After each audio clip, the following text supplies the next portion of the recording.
Hello students, मैं कोमल गुप्ता आपकी chemistry teacher और आज हम यहाँ पढ़ने वाले हैं इलेक्ट्रोकेमिस्ट्री का एक नया और इंटरेस्टिंग टॉपिक जो कि है हमारा बैटरीज। भाई बैटरीज और कोरोजन की हम यहाँ बात करते हैं। तो बैटरीज क्या होती है? देखो, जैसे हमारे मोबाइल के अंदर बैटरी हमें मिलती है या हमारी सेल्स जो होती हैं, रिमोट में जो सेल लगाते हैं हम, इसमें लगी हुई है, वॉचेस में जो सेल लगी हुई होती हैं, सब क्या है? बैटरी है। अब इन बैटरीज के बारे में हमें डिटेल में पढ़ना है कि ये बैटरीज काम कैसे करती हैं। तो देखो, पहली बात तो हम इन्हें क्या भी कहते हैं? Galvanic cell. क्या कहते हैं? Galvanic cell. और ये क्या करती है? केमिकल एनर्जी से इलेक्ट्रिकल एनर्जी में कन्वर्ट होती है। अब battery is a combination of two or more galvanic cell in a series. किसी पर्टिकुलर सीरीज में कनेक्शन होती है दो या दो से गैल्वेनिक सेल और फॉर्मेशन करती है हमारी बैटरीज का। A useful battery should have the following characteristic. अब जो बैटरीज हम यूज करते हैं वो यूजफुल होती हैं और उनके पास कौन कौन से भाई पॉइंट्स होने चाहिए, इंपॉर्टेंट चीजें होनी चाहिए। It should be light and compact, छोटी होनी चाहिए और वेट में भी कम होनी चाहिए। अब जैसे तुम एग्जाम्पल के लिए देखो, अब हमारी वॉच में जो सेल होती है ना, इतनी सी होती है और कितने दिन चलती है? महीनों तक चलती है। अगर इसकी साइज अगर इतनी कॉम्पैक्ट नहीं होगी, इससे बड़ी जैसे मोबाइल का बैटरी होता है उतनी ही होती, तो क्या हम उसको रिस्ट वॉच में पहन पाते? नहीं, रिस्ट में पहन ही नहीं पाते। इसीलिए साइज कैसा होना चाहिए? कॉम्पैक्ट होना चाहिए और वेट में भी भाई लाइट होनी चाहिए। It's voltage should not very appreciably during its use. उसका वोल्टेज बहुत हाई नहीं होना चाहिए, बिल्कुल जीरो वोल्टेज पे काम करे जब हम उसको काम में ले रहे हो। अदरवाइज तो हाथ में करंट आ जाएगा अगर वोल्टेज हाई वेरी करेगा तो। इसलिए वोल्टेज भी बहुत कम होना चाहिए। It should be long lasting even when it is not in use. जैसे तुम देखो, तुम्हारे घर में एसी लगा है, सर्दियों में एसी कोई काम नहीं आता, मतलब रिमोट भी कोई काम नहीं आता। पर अगर ऐसे रखे रखे रिमोट का सेल डेड हो जाता फिर तो कितना प्रॉब्लम हो जाता। इसका मतलब बैटरी का जो सेल हो वो कैसा हो, अगर हम उसे यूज नहीं कर रहे फिर भी वो कंटिन्यूअसली मतलब क्या हो, काम में आना चाहिए, मतलब धीरे धीरे उसका बैटरी डेड होना चाहिए। ये नहीं कि अगर हमने उसको 15 दिन यूज नहीं किया फिर भी इतना बैटरी खा जाए जब हम यूज करते हो। यूज करने पे खा रहा है समझ में आता है, यूज ही नहीं कर रहे और बैटरी भी खा रहा है, दैट इज नॉट कंफर्टेबल। तो कैसा होना चाहिए? जब हम उसे यूज नहीं कर रहे तो वहां पे उसका जो वोल्टेज है वो कम यूटिलाइज होना चाहिए। तो ये सारे कैरेक्टरिस्टिक हमारी बैटरी में प्रेजेंट होने ही चाहिए।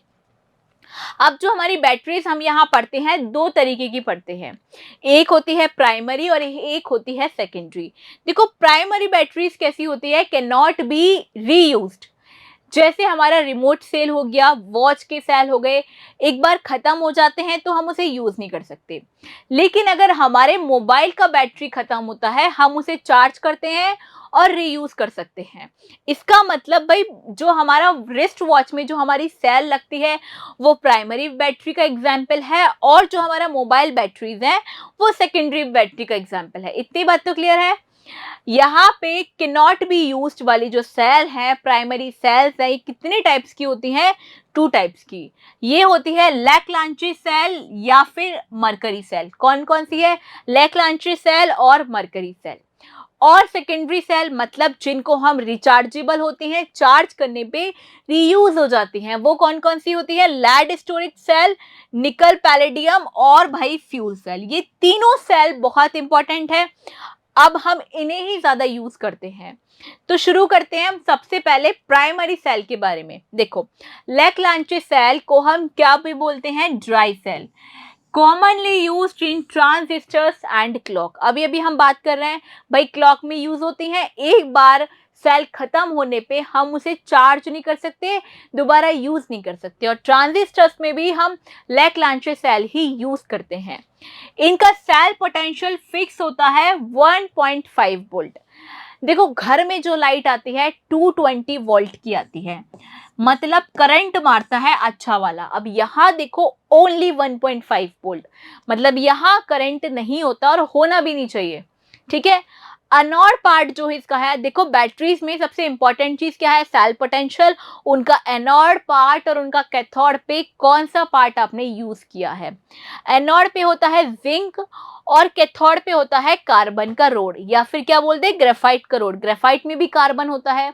तो इंपॉर्टेंट चीज क्या है, लेक्लांचे सेल में एनोड पे जिंक और कैथोड पे क्या होता है भाई, कार्बन का रोड। ये इंपॉर्टेंट बात है याद रखने की। अब यहाँ पे हम इसको देखते हैं कैसे थोड़ी सी बनी हुई होती है।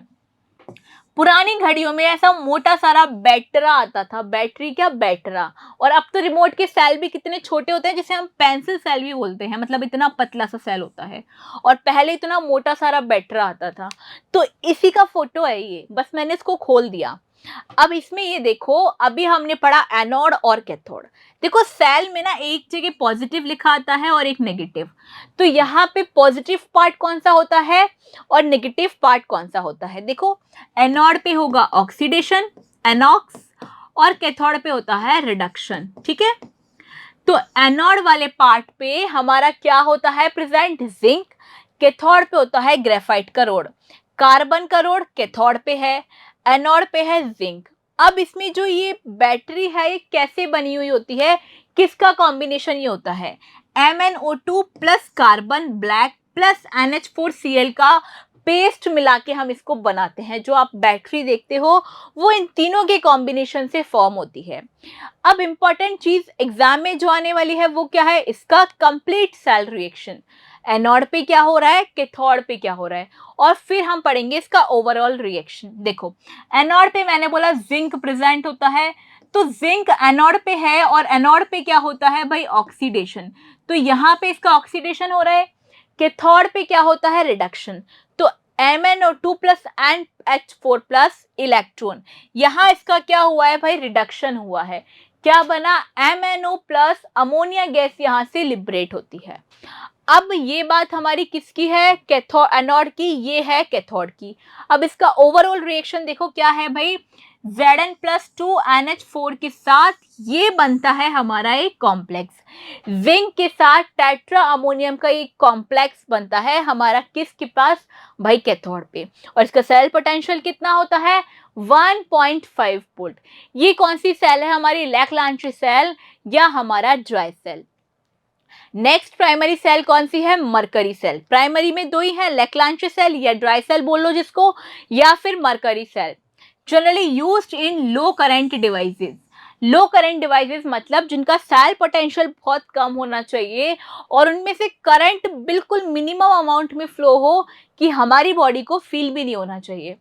Used in hearing aids and watches. देखो वॉच पहनते हैं कोई करंट नहीं आता, हम हेडफोन लगाते हैं हेडफोन में करंट नहीं आता। ब्लूटूथ डिवाइसेस जो होती है हमारी, उनमें zero amount of current flow होता है, मतलब minimum amount of current flow.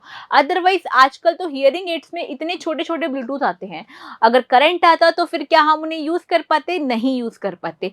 इसीलिए उन डिवाइसेस में क्या होना चाहिए, करंट वेरी लो अमाउंट में। सेल पोटेंशियल कितना होता है, 1.3। जबकि ड्राई सेल का भी पोटेंशियल कितना था भाई, अभी अभी हमने देखा 1.5 वोल्ट। एनोड में क्या है, जिंक अमलगम का प्रेजेंट होता है। कैथोड में HgO प्लस कार्बन का कॉम्बिनेशन। अब तुम देखो यहाँ पे जब हमने क्या पढ़ा, प्राइमरी सेल का लेक्लांचे सेल जब हम पढ़ रहे थे तो वहां क्या था, लेक्लांचे सेल के अंदर एनोड पे जिंक था, कैथोड पे कार्बन, C से C। एनोड पे यहाँ भी जिंक है, यहाँ भी जिंक के साथ अमलगम, इतना ही डिफरेंस है। यहाँ क्या है, HgO प्लस कार्बन। ठीक है, ये है हमारा मरकरी सेल। क्या तुम्हें देख के कुछ याद आ रहा है, घड़ी में जो सेल होता है क्या ये वही स्ट्रक्चर है ना। देखो इसको हमने थोड़ा सा पार्ट इसका निकाल लिया, तो ये क्या है, एनोड। एनोड का कैप जो अलग से लगा हुआ होता है ना ऐसे सेल के अंदर, ये हमारा होता है सेल। उसमें जो अलग से थोड़ा सा उभरा हुआ पार्ट होता है एनोड कैप। ये है हमारा एनोड, ये वाला जो इंटीरियर पार्ट है ये है एनोड। ये है सेल का कैन, ये है हमारा गास्केट और सेपरेटर, और ये लास्ट पार्ट है हमारा कैथोड। वैसे डायग्राम इसका कोई नहीं पूछ रहा, क्या पूछते हैं एग्जाम में, एग्जाम में हमारे पॉइंट आता है एनोड पे कौन सी रिएक्शन होती है, कैथोड पे कौन सी रिएक्शन होती है। एनोड पे क्या होता है, ऑक्सीडेशन, कैथोड पे क्या होता है, रिडक्शन, और इनका ओवरऑल सेल रिएक्शन हमें पता होना चाहिए। देखो यहाँ पे होगा तो इसका ऑक्सीडेशन क्या बन गया भाई, ZnO plus H2O plus 2 electron. Cathode पे किसका कॉम्बिनेशन था, HgO प्लस ऑक्सीजन। ये हमारा कैथोड का रिएक्शन। इनका ओवरऑल रिएक्शन क्या हुआ भाई, ये वाला। और इसका सेल पोटेंशियल क्या हुआ, E0 cell is 1.35 volt. Zinc amalgam के साथ, ये देखो जिंक अमलगम के साथ HgO की रिएक्शन करवाएंगे, क्या मिल रहा है यहाँ से, ZnO प्लस Hg, मरकरी। इसीलिए इसमें देखो एनोड और कैथोड दोनों पे मरकरी यूज हुआ, इसलिए सेल का नाम भी क्या है, मरकरी सेल। हमने दोनों प्राइमरी सेल पढ़ ली, कौन कौन सी, लेक्लांची सेल और मरकरी सेल। दोनों पे देख लिया कैथोड में क्या प्रेजेंट है, एनोड में क्या प्रेजेंट है, इनका यूज कहाँ होता है। इतनी सी ही चीजें हैं जो तुम्हें बैटरीज के बारे में पेपर में पूछी जाएगी। अब नेक्स्ट हम बात करते हैं सेकेंडरी सेल की। सेकेंडरी सेल में पहली सेल कौन सी है, लेड स्टोरेज सेल। कौन सी है, लेड स्टोरेज सेल। देखो लेड स्टोरेज सेल का थोड़ा डायग्राम जो है ये थोड़ा सा कॉम्प्लिकेटेड है, पर आपको क्या करना है, इस ऊपर वाले पार्ट को तो समझना ही नहीं है, देखना ही नहीं है। यहाँ देखना है आपको, ये जो बैटरीज बनी हुई है इन बैटरीज को आपको अच्छे से देखना है, ये दिख रही है। तो यहाँ क्या है भाई, एक तो हमारे पास है सल्फ्यूरिक सॉल्यूशन और दूसरा क्या है, लेड का बैटरी। तो एक है इसमें लेड और एक है सल्फर का। जैसे इसने बता रखा है भाई, ये जो वाला पार्ट है ये लेड ग्रिड्स है जो कि PbO2 सॉल्यूशन से भरी हुई है, और यहाँ पे लेड ग्रिड का एक नेगेटिव पार्ट है। एक किसका है, PbO2 का, और दूसरा क्या है, lead grid filled with spongy lead से भरा हुआ है। ये लेड स्टोरेज का क्या है हमारा डायग्राम, थोड़ा सा ये कॉम्प्लिकेटेड स्ट्रक्चर इसकी है। यहाँ पे आपको क्या करना है, एनोड और कैथोड का रिएक्शन देखना है और वापस से ओवरऑल सेल रिएक्शन चेक करना है। Group of lead plates bearing compressed spongy lead, क्या है ये, लेड प्लेट्स का बहुत बड़ा सारा ग्रुप यहाँ प्रेजेंट होता है। कैथोड पे क्या है, grid of lead packed with lead dioxide. यहाँ PbO2 से ये कैथोड वाला पार्ट कॉम्पैक्टली पैक्ड हमें मिलता है। इलेक्ट्रोलाइट किसका है, 38% सोल्यूशन ऑफ सल्फ्यूरिक एसिड। इसका हम यहाँ पे इलेक्ट्रोलाइट लेते हैं। देखो लेड का एनोड पार्ट कौन सा है, लेड प्लेट्स। कैथोड पार्ट कौन सा है, PbO2, ठीक है, लेड डाइऑक्साइड। इलेक्ट्रोलाइट किसका है, 38% ऑफ सल्फ्यूरिक एसिड। ये हमारा लेड बैटरी का पार्ट है।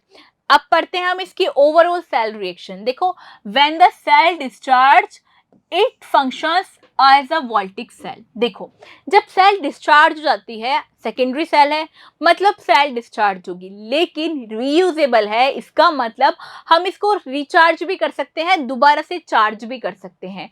तो जब ये सेल डिस्चार्ज हो जाती है कैसे रिएक्ट करती है, एज अ वोल्टिक सेल की तरह।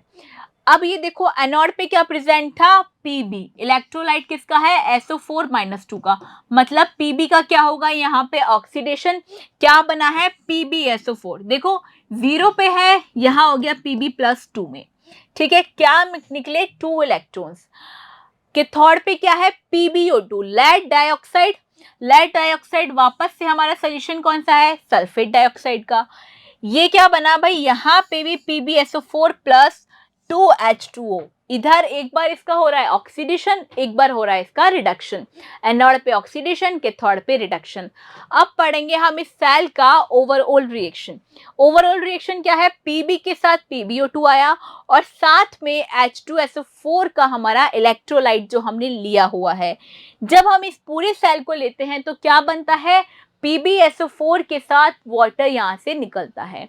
तो ये किसका है, हमारा लेड स्टोरेज सेल का ओवरऑल सेल रिएक्शन। याद रहेगी बात, यहाँ पे एनोड का रिएक्शन, कैथोड का रिएक्शन और ओवरऑल सेल रिएक्शन चेक करना है, and that's it. On charging the discharge battery the above reaction is reversed. क्या कह रहा है, जब हम इसको चार्ज करते हैं, रिचार्ज करने वाले होते हैं, तब जो हमने सेल रिएक्शन लिखी है, कौन सी सेल रिएक्शन है, Pb plus PbO2 plus H2SO4, क्या बन रहा है, PbSO4। रिचार्जिंग के टाइम पे, चार्जिंग के टाइम पे ये रिएक्शन रिवर्स हो जाती है। On anode and cathode is converted to Pb and PbO2 respectively. अभी क्या था, एनोड पे Pb और कैथोड पे था PbO2। पर रिचार्ज के टाइम पे जब हम उसको चार्ज करते हैं क्या हो जाता है, एनोड पे हो जाता है भाई PbO2 और कैथोड पे हो जाता है Pb। In charging process water is consumed, H2SO4 is produced. क्या हो रहा है, चार्जिंग के टाइम पे वाटर प्रोड्यूस होता है और H2SO4 कंज्यूम होता है। Lead storage cell can be represented as, कैसे रिप्रेजेंट करते हैं, Pb के साथ इसका इलेक्ट्रोलाइट H2SO4, उसके बाद PbO2 के साथ Pb। यहाँ क्या हुआ है, ये एनोड वाला पार्ट, ये कैथोड वाला part. Used in automobiles and inverters. अब देखो इन्वर्टर का जो बड़ा सारा बैटरी होता है, क्या वो बिल्कुल ऐसा ही दिखता है, हल्का हल्का सा। और ऑटोमोबाइल्स में भी जो हमारे क्या होते हैं, व्हीकल्स होते हैं, व्हीकल्स में भी ऐसी बड़ी सारी बैटरी जो होती है बिल्कुल ऐसी ही होती है। यही बैटरी होती है लेड स्टोरेज की बैटरी। देखो इतनी सारी बड़ी बैटरी है, उसमें ही क्या होता है, वाटर प्रेजेंट होता है, इलेक्ट्रोलाइट उसमें प्रेजेंट होते हैं, और लेड स्टोरेज बैटरी वो होती है। अब यहाँ पे हम बात करते हैं नेक्स्ट हमारे सेकेंडरी सेल की, जो कि कौन सी है, निकल कैडमियम सेल। कौन सी है, nickel cadmium cell. Longer cell life than lead storage cell. इनकी cell life lead storage cell की कंपैरेटिव तो अच्छी होती है, it is quite expensive than lead storage cell. लेकिन साथ ही साथ अच्छी क्वालिटी के साथ साथ इनका जो है थोड़ा सा एक्सपेंसिव ये सेल होती हैं। सेल पोटेंशियल क्या होता है, 1.2 वोल्ट से अप्रोक्सीमेटली 1.4 वोल्ट तक इसका सेल पोटेंशियल वेरी करता है। ये होता है हमारा निकल कैडमियम का सेल। देखो ऐसी ही सेल हमारी कौन सी होती है, हम मरकरी सेल की जब बात कर रहे थे, लेकिन वो सेल रिचार्जेबल नहीं है, ये सेल हमारी चार्जेबल होती है। ये है इसमें नेगेटिव प्लेट, ये है इसमें पॉजिटिव प्लेट, और इन दोनों के बीच में ये लगा हुआ है एक सेपरेटर। ये जो दिख रहा है ना आपको येलो येलो वाला पार्ट, ये है इनका सेपरेटर। ये कौन सी है, हमारी nickel cadmium cell. This cell has longer life than solid storage. Anode पे कौन सा पार्ट है, कैडमियम का। कैथोड पे कौन सा है, हाइड्रेटेड निकल ऑक्साइड ऑन निकल। हाइड्रेटेड निकल ऑक्साइड मतलब वाटर के साथ ही प्रेजेंट है, क्योंकि चार्जिंग के टाइम पे वाटर की जरूरत होती है। Electrolyte aqueous solution of KOH। यहाँ तीन चीज पड़ी, एनोड पे कैडमियम है, कैथोड पे क्या है, हाइड्रेटेड निकल ऑक्साइड, और इलेक्ट्रोलाइट किसका है, इसका एक्वस सॉल्यूशन ऑफ KOH। अब यहाँ पे इसका ओवरऑल सेल रिएक्शन NCERT में इसका इतना ही सेल रिएक्शन जो है लिखा हुआ है। कैडमियम के साथ निकल ऑक्साइड हाइड्रोक्साइड का रिएक्शन क्या बनाया, कैडमियम ऑक्साइड, साथ में निकल हाइड्रोक्साइड और हमारा वाटर। ये किस में यूज होती है, कैलकुलेटर्स में यूज होती है। पोर्टेबल पावर टूल्स जैसे हमारा पावर बैंक होता है, उनके अंदर कौन सी सेल होती है, हमारा निकल कैडमियम का सेल प्रेजेंट होता है। अब यहाँ पे सेकेंडरी सेल हमने कौन कौन सी पढ़ ली, लेड स्टोरेज सेल और निकल कैडमियम सेल। अब लास्ट सेल जो हमारे पास बची है वो बची है फ्यूल सेल। लेकिन फ्यूल सेल थोड़ी सी बड़ी है और वीडियो लेक्चर हो जाएगा बड़ा और फिर तुम्हें लगेगा बोरिंग, इसलिए आज का वीडियो हम यहीं खत्म करते हैं। फ्यूल सेल के साथ बैटरी कोरोजन वाला पार्ट हम नेक्स्ट लेक्चर में देखेंगे। तब तक के लिए पढ़ते रहिए, हंसते रहिए। Thank you.